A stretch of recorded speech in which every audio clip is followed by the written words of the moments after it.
Nice. All right. Well, we just got here and Jocelyn's already got one horseneck clam, and that's what we're going for today. We're doing a little clamming again because I haven't been having very much luck fishing. While I work on that, we're gonna do a little clamming.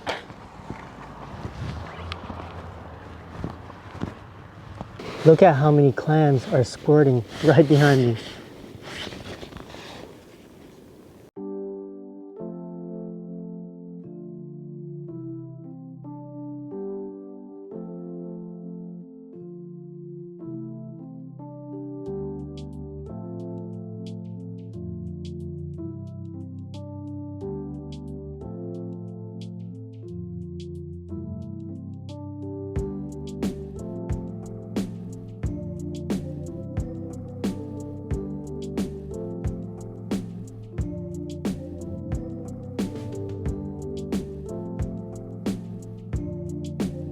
This is insane. It's like the Bellagio. This is kind of fun to watch, to be honest. I can watch this all day.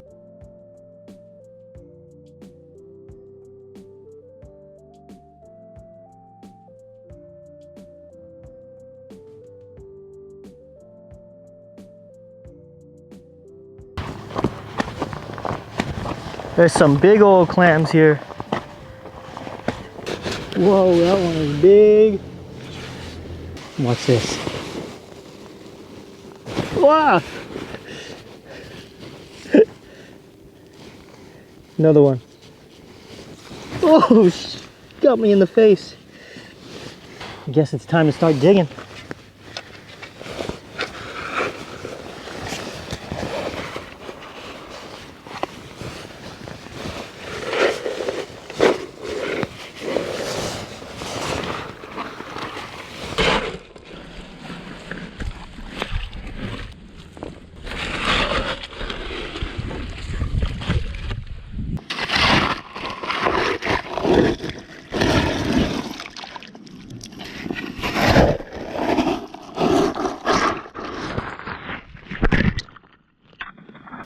All you need to find these horseneck clams is a good negative tide and a mudflat.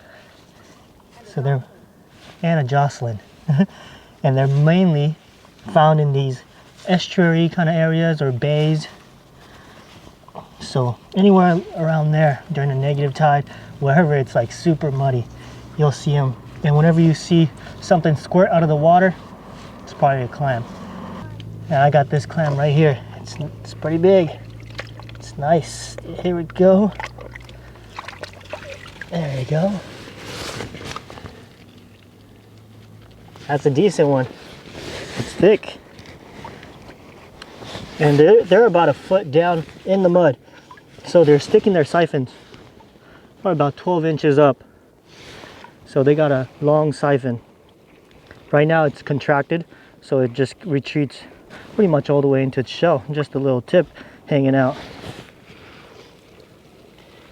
But Jocelyn's already got 3 over there, and this is my first one. So there's a few unique regulations in California about these horseneck clams. You can only harvest them during daylight hours, so nothing in the dark. And I think that's mainly due to poaching. You're allowed 10 clams per person per day for these horseneck clams. And if you dig one up, you have to keep it. Whether if the shell is broken or if it's small, it doesn't matter. If you're gonna dig it up, you have to keep it.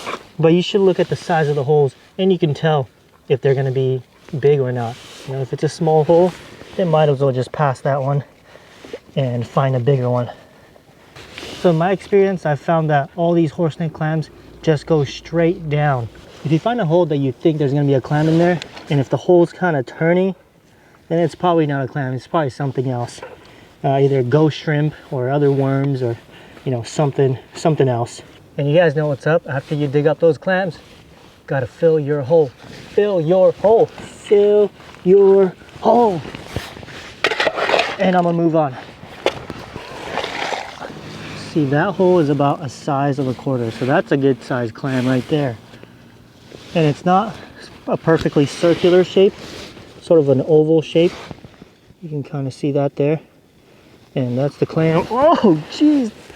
Oh, got me in the eye. And the one next to it here, that one is bigger. You can tell that these are horseneck clams because they have this kind of leathery sort of lip to their siphon. So that is a horseneck clam. And that's a pretty big one too. Ooh. And there he goes. So some people think when that happens that they're digging down really fast, but no, it's actually just a siphon going down. So the actual clam itself is not moving at all. All right, that's a little misconception. They don't dig fast. They just retract their siphon. Well guys, that didn't take long at all. Look at all these. We got 8 of them. I think I got like 1 of them. I was too busy watching all the clams squirting. Jocelyn pretty much did all the work today, but she went to work. She was just real quick. Boom, boom, boom. All right. If you keep these clams on ice for at least an hour, they sort of fall asleep, if you will. And you can tell because they slightly open up. Unlike this one where the shell is fully closed.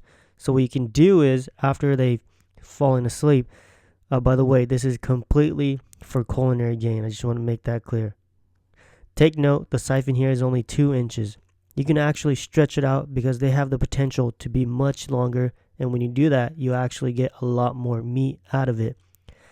This can only be done after the clam's been on ice or it has died.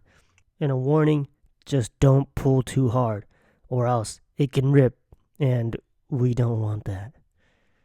But you can see that it's clearly much longer than what we started with, and you'll end up getting much more meat out of it. And it also works to tenderize the meat as well. It's going to be softer when you eat it. And again, this is for culinary gain. I just want to make sure you got that. All right, culinary gain, that's it. Now let's clean these clams. Slide a knife and detach the clam from its shell. And just pry open the shell. Pretty simple. The majority of the meat is going to come from the siphon itself. And so you can cut that off. And inside the shell is mostly guts. And attached to the guts is actually the foot of the clam, and which can be cut and eaten. But the guts must be avoided, especially this time of year, May to November, when we have the annual mussel quarantine. That's where the toxins collect on any bivalves, so it must be avoided. All right, we just got back from digging up those horseneck clams. Now we're gonna prepare them and make these tostadas. All right, let's get started. First thing we're going to do is we're going to blanch the siphons so we can take the layer of the skin off. That's this stuff right here.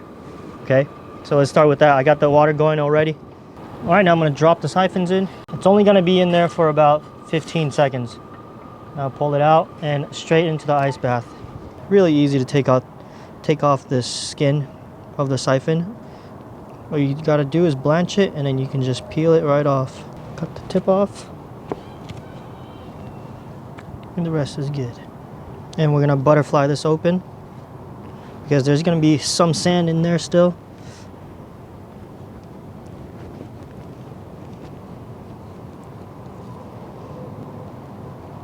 Here we go. I ran water through it, so it's not too bad. Actually doesn't have much sand at all. Yeah, it looks nice. I'll just put that in the salt water, and we're gonna do that with the rest of them. All right, I also have some charcoal going. We're gonna grill up these tomatoes, serranos, little garlic, and some red onion, and we're gonna use this molcajete to make some salsa. This is basically just a Mexican mortar and pestle made out of lava rock. Pretty intense.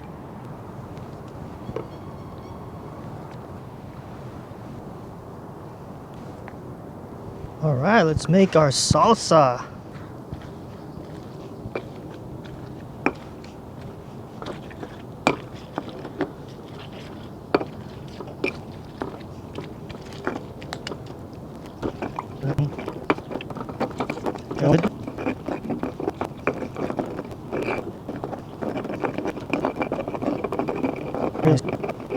I'm actually really excited to eat the salsa. Normally when Jocelyn makes it, we usually just blend it, or she usually just blends it. But we have this that her mom gave us, so, and I think we've only used it like maybe twice or something. Yeah, it's just more work. Yeah, it's a lot more work. Is this your first time making salsa? Yeah, I think so. Yeah, Jocelyn usually makes the salsa. She was just telling me what to put in it. Oh, I think I have to salt it. Oh, you haven't salted it? No. Damn, the wind.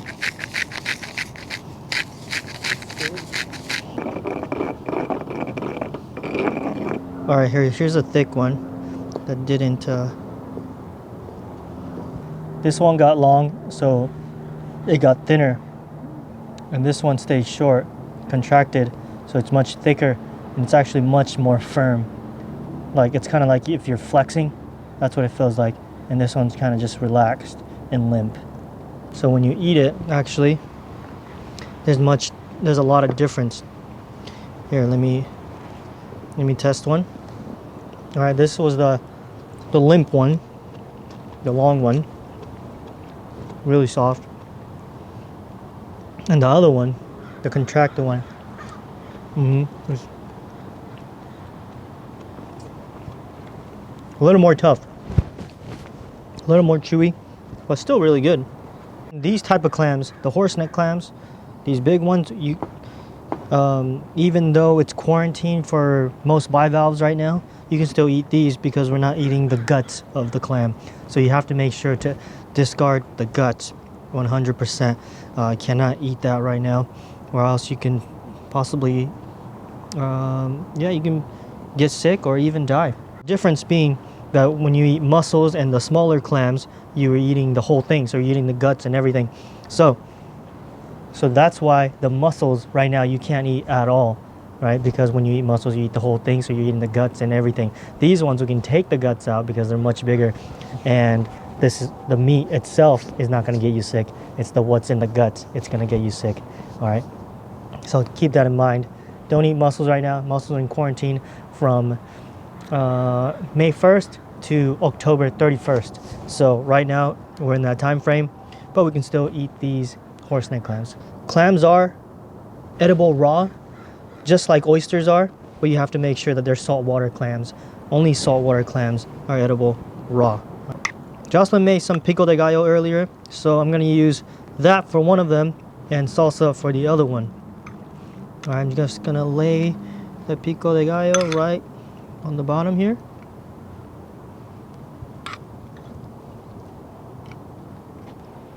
Yeah, I'm just gonna sprinkle the clams right on top. And get some of the foot. There's the foot. There we go. Here's the scallop.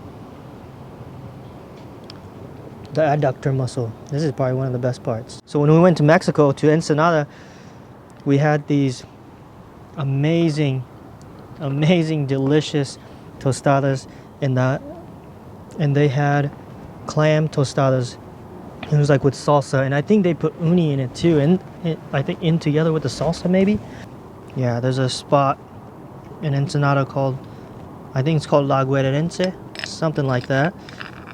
And yeah, it's just a cart on the street, and they serve tostadas, and it was so amazing. And I just had, I had one. I took one bite, and I was immediately like, okay, I need to order another one, like right away. And that's the same spot I think like Anthony Bourdain went to, and you know, all kinds of people. It's a very popular, famous spot. And man, I didn't even know about it really until I got there and I tried it, and I was like, yeah, it's one of those things you kind of just remember, you know what I mean? Like it kind of stands out to you, and that's how it was for me. And I've been thinking about these tostadas like for this whole week, and I was like, yes, I want these tostadas, man. So we're trying to recreate it here. I think they might have used like pismo clams or something like that. It definitely wasn't horseneck clams. There we go.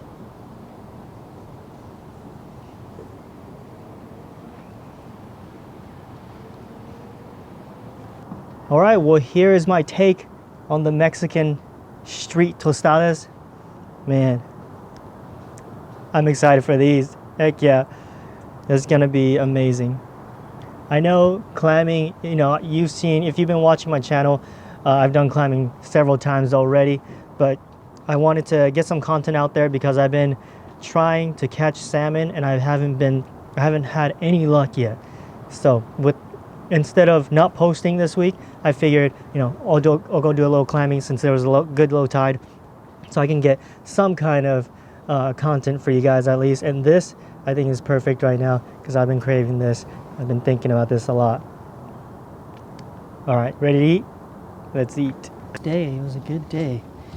Good, easy clamming day for me because Jocelyn did all the work. She literally did all the work. I was just mesmerized by all the whoosh, whoosh, whoosh. I was like, I'm in Vegas. At the Bellagio Hotel. Cheers. Cheers. That was real cheers. Is that the one with the water fountains? I think so. Ooh, juicy IPA.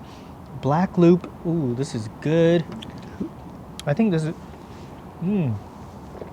Oh, dang, that's good. This one's really good. I love Tiki Tart.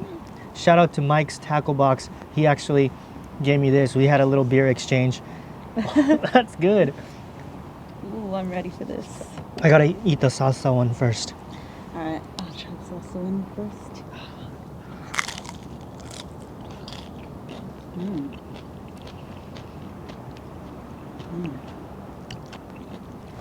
Should I try a little bit of that one on? Whoa, that's good.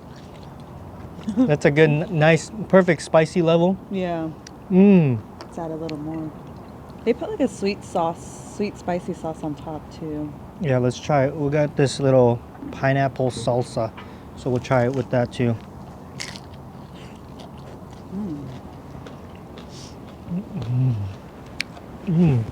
That's so good. That's, oh man. I like clams. I love clams. Clams are my favorite, especially raw clams. Raw clams are probably top 3 for anything. Yeah. Top 3. Top 3, like shellfish wise. Shellfish or fish, any kind of seafood. What's in the top 2? Clams. That's it. Like spot prawn. That's really good. Octopus. Top 2, top 3. Yeah. What about squid? Squid is good too. Top 4. Top 4. I would say, okay, so this is the flavor, everything. It's definitely different than what we had in Mexico. Because the uni adds a little. Yeah. But we also, you know, fried our own tortillas. You know, that's has a little different texture. The flavors, I don't know what they use for their salsa, but I mean, I just remember the whole thing just being amazing. And this is so good too. They but put mayo. a different way. Oh, they put mayo? I didn't really like that though, actually. Oh, the pico one's pretty good too. Different flavor, a little more acidic.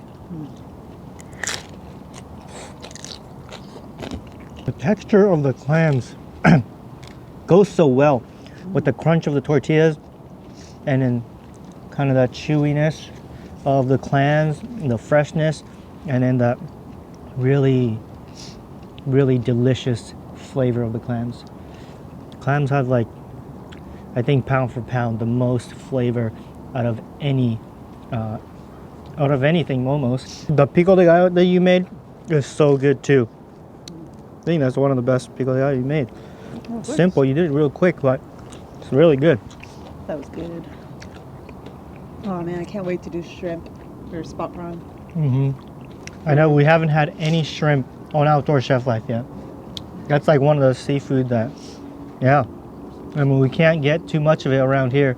There are spot prawn actually out of Half Moon Bay, but only commercial guys do them because they're way deep in the waters.